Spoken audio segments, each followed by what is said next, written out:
Alright, so if you're watching this video right now, I bet you want to be on the stage, you want to perform live. This is a step-by-step guide on how to do it, mainly on how to open for bigger artists. Get your notepads out. I don't even know. Let's go.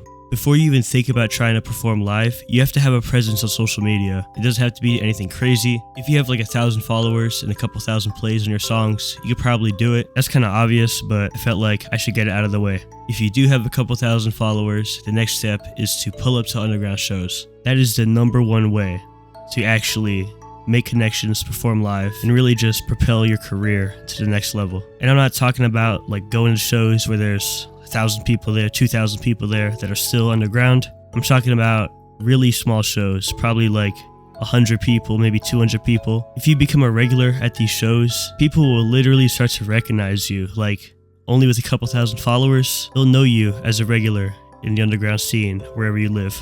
It's really just about being active and being a part of the community. That shit will get you really far. For most underground shows, there's usually a couple of openers, probably like 4 to 6 maybe. And what I want you to do is follow every single one of them after the show and build actual relationships with these people. Work with them on projects, go to the shows that they perform at in the future. Genuinely have a connection with these people before you ask them for anything. Building relationships with DJs and people that own venues is a cheat code as well. If you really just become a figure in these local scenes, they'll probably ask you to perform, to be honest. That is if your music is good, of course though. I said this in one of my other videos, but closed mouths never get fed. Don't be afraid to ask for help in your career. I know it might be kind of awkward to ask people to allow you to perform, but that's how you get your foot in the door. And if you've done stuff with these people and you're actually tight with them, they'll probably let you do it. For a lot of these underground shows, the openers don't get paid, and if they do, it's probably not too much. So for example, if a venue needs 5 openers and they only have 4, and in their eyes you're the best person to fill in the 5th slot, they'll most likely pick you. If your stuff is quality, there's no reason for them not to. There's a couple venues that I follow on Instagram, and every once in a while I'll see a post saying that if you want to perform, hit us up, we have an open slot. Following these venues on Instagram near you are also a great way to get on the set list. I see these posts at least a couple times a month. If you can't find these shows near you,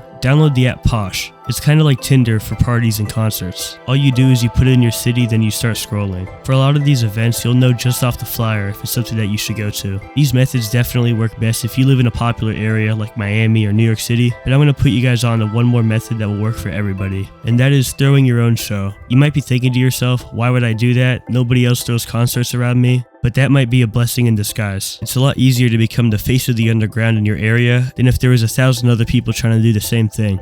Like if you were trying to throw a concert in New York, it would be a lot harder to get people to pop out to your show because shows and parties happen every single weekend there. And if you throw a show in a smaller town, there's a good chance that everybody that likes underground music will show up because it's less common and it seems like a once-in-a-lifetime opportunity. And it doesn't have to be this crazy event with lights and special effects and all that. It can just be something chill. I know a couple people that threw a concert in a U-Haul. I'm not saying do that, but you still have a few options if you don't want to rent out a venue or if you don't have a crazy amount of money. Like if one of your friends throws a bunch of parties, for example, you could easily do a set at one of their events. I hope you guys learned something from this video. I recently just made a Google form for people to apply for me to be their manager. I used to just do it through DMs, but I was having a little bit of trouble responding to everybody. There's only a few slots open for management, and I can't lie, I'm pretty picky on who I choose. Like, I don't sell people dreams. I only work with people if I believe that we would be a good duo and that I could actually help them with their career, so I am very picky. If management is something that you're interested in, go to the link in the description or the pinned comment and fill out the form. I hope you guys enjoyed this video and learned something new. I'll see you guys later. Peace.